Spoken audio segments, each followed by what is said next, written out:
महाराष्ट्र में महानगरपालिका चुनाव का बिगुल बजते ही सियासी पारा चढ़ गया है। चुनाव आयोग की तारीखों के ऐलान के साथ ही राजनीतिक दल मैदान में उतर चुके हैं। इसी बीच भाजपा के कद्दावर नेता और महाराष्ट्र के राजस्व मंत्री चंद्रशेखर बावनकुले ने बड़ा दावा किया है। बावनकुले ने साफ शब्दों में कहा कि भाजपा महाराष्ट्र की सभी 29 महानगरपालिकाओं में अपना परचम फहराएगी। उनके इस बयान ने चुनावी माहौल को और ज्यादा गरमा दिया है। सवाल ये कि क्या वाकई भाजपा का दावा जमीनी हकीकत में बदलेगा? चंद्रशेखर बावनकुले ने पत्रकारों से बातचीत करते हुए कहा कि कांग्रेस चाहे जितना भी दुष्प्रचार कर ले, लेकिन महाराष्ट्र की जनता भाजपा और महायुति सरकार के साथ खड़ी है। उन्होंने दावा किया कि जनता ने विकास, स्थिर सरकार और मजबूत नेतृत्व को चुना है और यही वजह है कि आगामी महानगरपालिका चुनाव में भाजपा को बड़ी जीत मिलने वाली है। बावनकुले ने कहा कि भाजपा सिर्फ चुनाव नहीं लड़ेगी, बल्कि पूरे आत्मविश्वास के साथ सभी महानगरपालिकाओं में जीत दर्ज करेगी। वहीं महागठबंधन को लेकर पूछे गए सवाल पर बावनकुले ने कहा कि शिवसेना, शिंदे गुट और अजित पवार की एनसीपी के साथ महायुति को लेकर बातचीत जारी है। उन्होंने बताया कि शिवसेना के पदाधिकारियों की सूची मिल चुकी है और जल्द ही बातचीत शुरू की जाएगी। यदि गठबंधन तय होता है तो मिलकर चुनाव लड़ा जाएगा और अगर नहीं हुआ तो मित्रतापूर्ण माहौल में चुनाव होगा। बावनकुले ने यह भी खुलासा किया कि भाजपा ने 3 अलग अलग सर्वे कराए हैं और उन्हीं सर्वे रिपोर्ट्स के आधार पर उम्मीदवारों का चयन किया जाएगा। साथ ही साफ है कि भाजपा इस बार चुनाव को पूरी रणनीति और गणित के साथ लड़ने जा रही है। अब देखना दिलचस्प होगा कि चंद्रशेखर बावनकुले का यह दावा हकीकत बनता है या विपक्ष इस चुनाव में भाजपा को कड़ी टक्कर देता है। ऐसी ही तेज, सटीक और भरोसेमंद राजनीतिक खबरों के लिए चैनल को अभी सब्सक्राइब करें, वीडियो को लाइक करें और अपनी राय कमेंट में जरूर लिखें। खबर 24 एक्सप्रेस, नई सोच, नया भारत। सर्व जिंकणार आहे। 29 महापौर हे भाजपा महायुतीचे होतील। आता कॅल्क्युलेशन चालू आहे प्रत्येक जिल्ह्यामध्ये जाऊन 100% आम्ही सर्व सोबत लढणार आहोत। 29 हे लिहून घ्या। जेव्हा मतमोजणी होईल 16 तारखेला, तेव्हा 29 महानगरपालिकेचे महापौर भाजपा महायुतीचे राहतील। माननीय मुख्यमंत्री देवेंद्र फडणवीसजींनी मला महसूल खात्याची जबाबदारी दिल्यानंतर या राज्यामध्ये 60 लाख परिवारांना तुकडेबंदी कायद्यामुळे ज्यांचे घर कायदेशीर होत नव्हते, त्या 60 लाख परिवारांना त्यांचे घर कायदेशीर करण्याबाबतचा मार्ग आम्ही मोकळा केला। एनए मध्ये सनद नावाचा एक डॉक्युमेंट असायचं, ज्या डॉक्युमेंटसाठी लोकांना घर बांधताना, औद्योगिक विकास करताना, व्यावसायिक विकास करताना अडचणी तयार व्हायच्या। सनद आता काढून टाकली। त्यामुळे आता केवळ प्रीमियम भरलं तर कुणाच्याही घरी, कुणाच्या ऑफिसमध्ये जायची गरज नाही, तहसीलदार एनजीओकडे जायची गरज नाही। प्रीमियम भरलं की ऑटोमॅटिक सनद आणि एनए हे या ठिकाणी घेण्याची गरज नाहीये। हा निर्णय जवळपास या राज्यातल्या सर्वच औद्योगिक, कॉमर्शियल आणि रेसिडेन्शियल यूज करणाऱ्या त्या आरक्षणाच्या मध्ये असलेल्या लोकांना याचा फायदा होतो। अनेक गोष्टी आम्ही करण्याचा विचार करतोय। जे क्लिष्ट महसुली कायदे आहेत त्यांना सुधारणा करण्याचा आपण निर्णय करतोय। शेतकऱ्याच्या शेतात पांधन रस्ते बांधकामाकरता मुख्यमंत्री बळीराजा पांधन रस्ते योजना आम्ही आणलेली आहे। विद्यार्थ्यांना आता त्यांच्या डॉक्युमेंट करता स्टॅम्प पेपर लागणार नाही। कुठलंही डॉक्युमेंट काढताना विद्यार्थ्यांना caste certificate, validity certificate, domicile certificate, कुठलंही डॉक्युमेंट कुठलाही त्या ठिकाणी स्टॅम्प पेपर लागणार नाही। आपसामध्ये जर वाटणी करायची असेल वडिलोपार्जित प्रॉपर्टीची, त्याला 500 रुपयांमध्ये त्याची रजिस्ट्री होईल। त्याला मुद्रांक शुल्क किंवा कुठलीही स्टॅम्प ड्युटी लागणार नाही। असे 38 निर्णय आमच्या खात्याने घेतलेले आहे।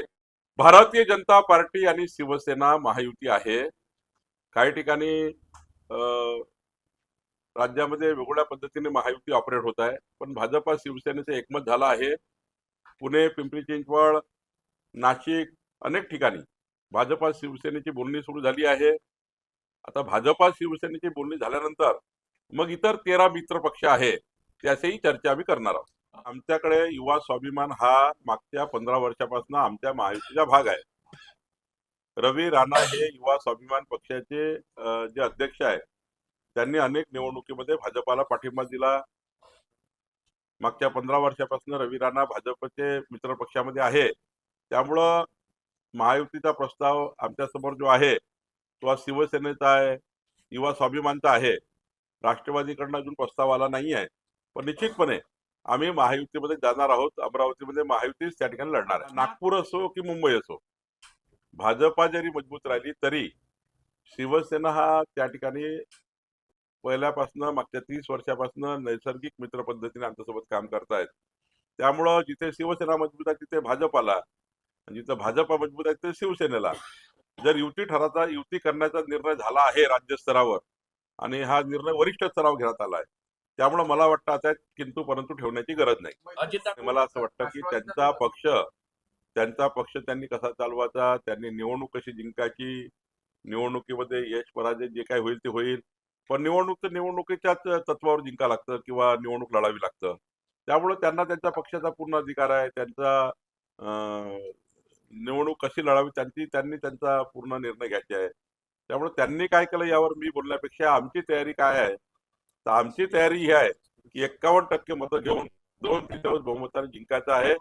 आम्ही महायुती चांगल्या पद्धतीने महाराष्ट्रात येऊ, आणि महायुतीत या ठिकाणी महाराष्ट्रामध्ये लोकांची पसंती आहे. ते निवडणूक आयोगाने जेव्हा आचारसंहिता लागली तेव्हा सर्वाधिक पोस्टर काढले, आम्ही आमचे काढून टाकले. ज्यांनी काढले नाही त्यावर कारवाई झाली असेल. आम्हाला तेवढी शिस्त आहे. आचारसंहिता लागल्याबरोबर भाजपच्या युनिटी आपापल्या गावात जाऊन, तुम्ही बघा नागपुरात काढले की नाही काढले आम्ही. त्यामुळे आम्ही आपले काढले, ज्यांनी नाही काढले म्हणून कारवाई झाली. त्यात काही तुम्ही काढायला पाहिजे ना. राज्य आपल्या निवडणूक आयोगाला गरज पडू नये काढायची, कलेक्टरला गरज पडू नये. आपापल्या पक्षाचे आपापल्या नेत्यांनी आचारसंहिता लागली की साधा नियम आहे, काढले पाहिजे. आम्ही काढले, त्यांनी काढले नाही म्हणून कारवाई झाली. लोकांना कळतं असे समीकरण का तयार होतात. जेव्हा जनाधार संपतो, जेव्हा तुमचा आधार संपतो, तेव्हा असे समीकरण तयार होतात. असं आहे. त्यांना एकत्र यायला काही मनाई नाहीये, त्यांना आमच्या शुभेच्छा आहे. पण विजन काय? 45 वर्ष उद्धव ठाकरेजीकडे महापौर होता मुंबईचा. देवेंद्र फडणवीस एकनाथ शिंदेला यावं लागलं. मुंबईचा संपूर्ण विकास, मुंबईची आज बघा जगातला कुठलाही व्यक्ती होता, तुम्ही जाऊन बघा मुंबईला. 10 वर्षापूर्वीचे गुगलवर मुंबई, तुम्ही MRSAC वर काढा मुंबई 10 वर्षापूर्वी 15 वर्षापूर्वी काय, 2014 पूर्वीची मुंबई काढा आणि 2024ची मुंबई काढा. आमचा दावा नाही की सारं बदललं, पण आमचा दावा पक्का आहे की 2029, 2035 आणि 2047च्या विकसित मुंबईचा जो प्लॅन माननीय मुख्यमंत्री देवेंद्र फडणवीसजींनी केला आहे, या प्लॅनचा विचार जर केला तर मुंबई ही जगातलं सर्वात उत्कृष्ट आंतरराष्ट्रीय शहर झाल्याशिवाय राहणार नाही. असाच योजना देवेंद्र फडणवीसजींनी केली आहे. या योजनेसमोर मतं मागणारे फिके पडणार आहे, त्यांची जमानत जप्त होणार आहे, आणि म्हणून त्या पद्धतीनं ते वक्तव्य करतात. सर्वांना शुभेच्छा आहे. त्यांना वेगळं लढण्याच्या शुभेच्छा आहे, यांना एकत्र येण्याच्या शुभेच्छा आहे. अजून ते 20-22 पक्ष आले होते मागे, हातवर केले होते एकामेकांनी, त्यांना घेऊन या सर्वांना. ममता बॅनर्जी तिकडे कोणते आले होते मला माहिती नाही, पण ते जरा सर्वांनी यायला पाहिजे. आम्ही 51%ची लढाईची तयारी केली आहे.